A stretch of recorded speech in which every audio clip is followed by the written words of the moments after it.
So, ito yung reading natin para sa mga Libra. Summarize yung Venus, Jupiter, Libra. Take only what resonates. Maraming salamat guys sa mga pala-comment dyan. Na-appreciate ko yung comment ninyo. Sobrang nagpapasaya yun sa akin. Palabasa lang ako guys, hindi ako pala-reply. Ha, pasensyaan nyo na. Nagtitriggered finger kasi ako. Ayan, yung naglalagutok yung dito na part. So, medyo mahirap sa akin yung mag-type-type. Kaya basa-basa lang ako. So, let's start what we have here for the sign of Libra. Yung Facebook page namin, Madam Space P, space pa sa dulo. Diyan ka pwede mag-inquire ng personal reading. Let's start. You over the Knight of Arrows and the Page of Stones.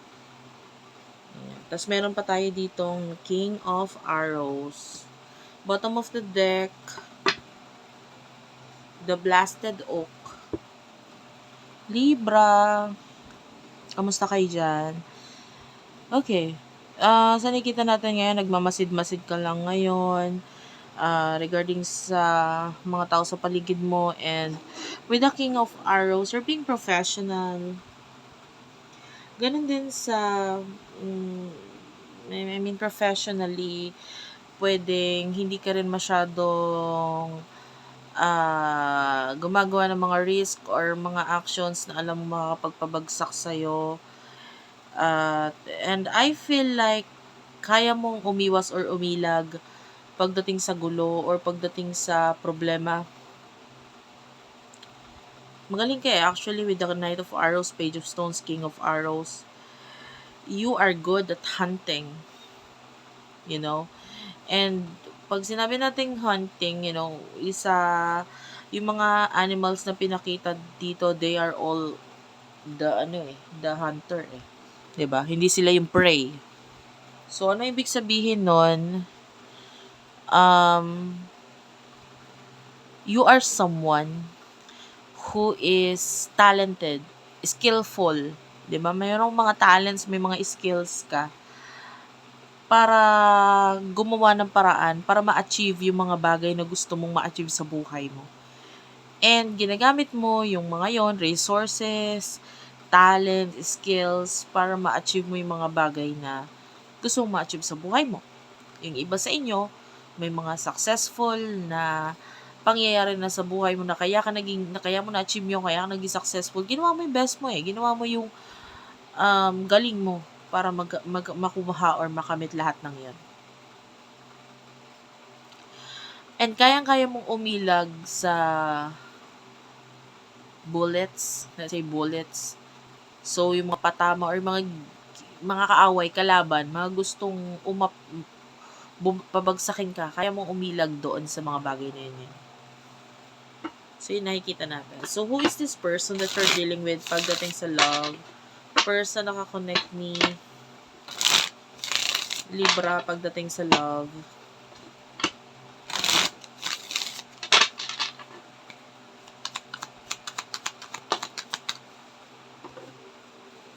Five of Stones is here. Queen of Arrows. Tell me more. Person nakakonect ni Libra.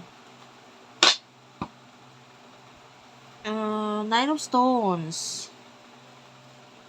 Okay.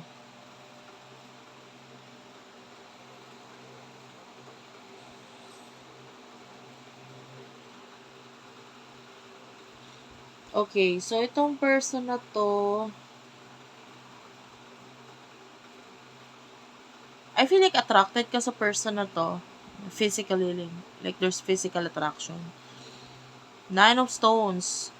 I feel like yung person na to is someone na parang wala ka marinig sa kanya. I feel, yung iba sa inyo, there's no communication or what. Or kung meron ma-communication, hindi siya ganun ka-communicative. Hindi siya masyadong nakikipag-connect, communicate. And with the Five of Stones, nagmamatigas siya masyado. Patigasan kayo pagdating sa usaping komunikasyon. Kaya ganun. Tapos ikaw, busy ka kasi sa ibang bagay, kaya parang Hindi mo naman din naiisip ito sa ngayon. Kumbaga parang nandun lang yung gusto mong malaman kung siguro kung kamusta na ba siya or what, pero hindi para ikaw yung mag-take ng actions para malaman kung kamusta na ba talaga siya. You know what I mean? And, ano emotion niyo sa isa't isa for Libra?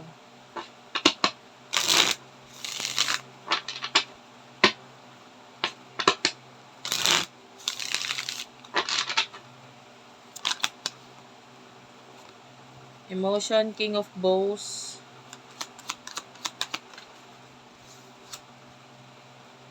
Eight of Arrows.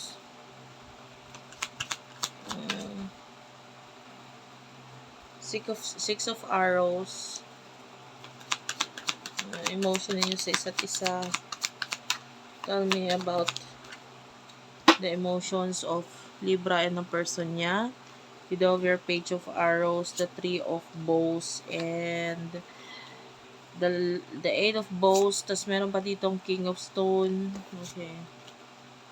Bottom of the deck, meron tayo ditong Knight of Vessels.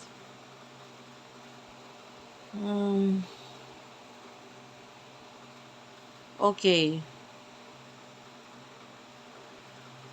I feel like emotion mo for this person is medyo parang yung iba sa inyo nahirapan kang intindihin or unawain itong person na to kasi nga pwedeng walang communication eh. Pero nararamdaman mo yung connection ninyong dalawa. Like, pwedeng spiritually connected kayo.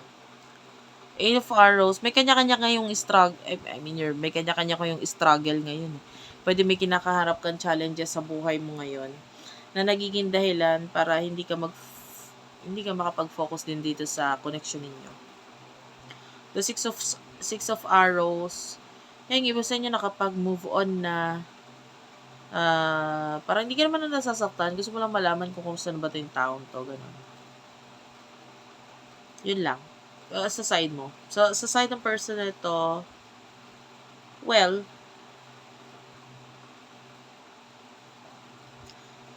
I feel like nagkakaroon siya ng pagpaplano. Sa usaping pamilya, pwedeng meron siyang mga plano dyan. And with the Three of Bows, yeah, I feel like pwedeng mga taong malayo sa kanya ngayon. Gusto niyang tumawag or makipag-communicate sa'yo.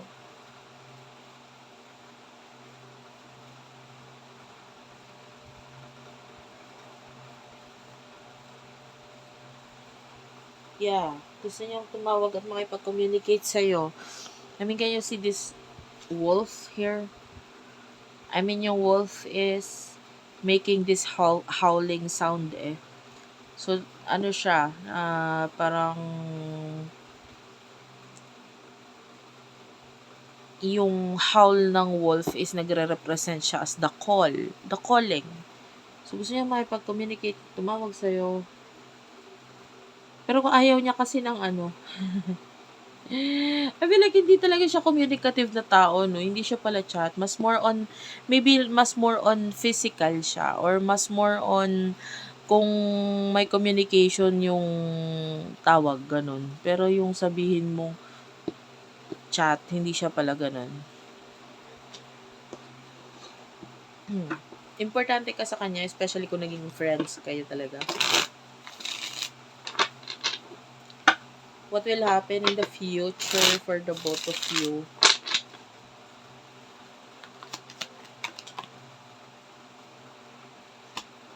The Great Bear, Queen of Vessels, wow, Page of Bows, and the Five of Arrows. Nakakakita tayo dito ng I can see you being this person na makukuha mo yung mga bagay na gusto mo, kailangan mo. More on money, financial success for you. Okay? And, ginagamit mo kasi talaga yung skills mo eh. Una pa lang talaga nakita ko na yan eh. Can you see this picture sa side mo? There's this bear and the salmon. Well, that's the favorite food or pagkain talaga ng bear yun. Yung salmon. And that's what I can see here. You are this person being the great bear. Makukuha mo yung mga bagay na gusto mo.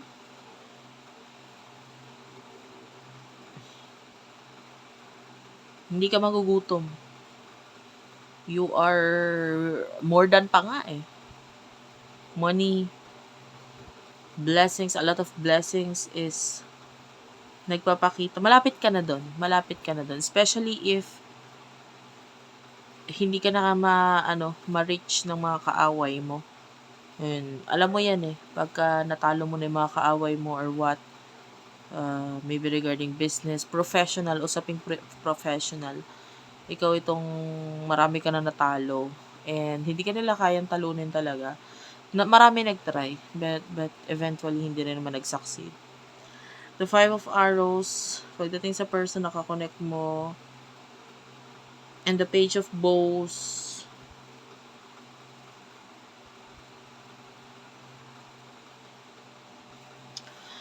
I feel like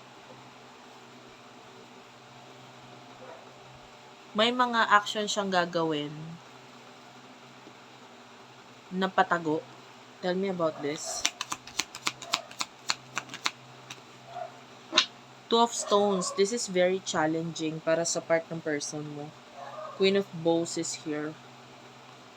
May mga gagawin siyang patago na possible siyang mahuli doon. Pwedeng bawal niyang gawin na may kinalaman sa'yo. Pwedeng this person will look at your photos and then may mga nakaw na oras para tumingin or mag-search sa social media regarding things about you. Pero, ayun, mga patagong bagay na gagawin na may kinalaman sa'yo. May mga gagawin siyang ganun. That's it for now. Thank you for watching. I love you all and bye-bye.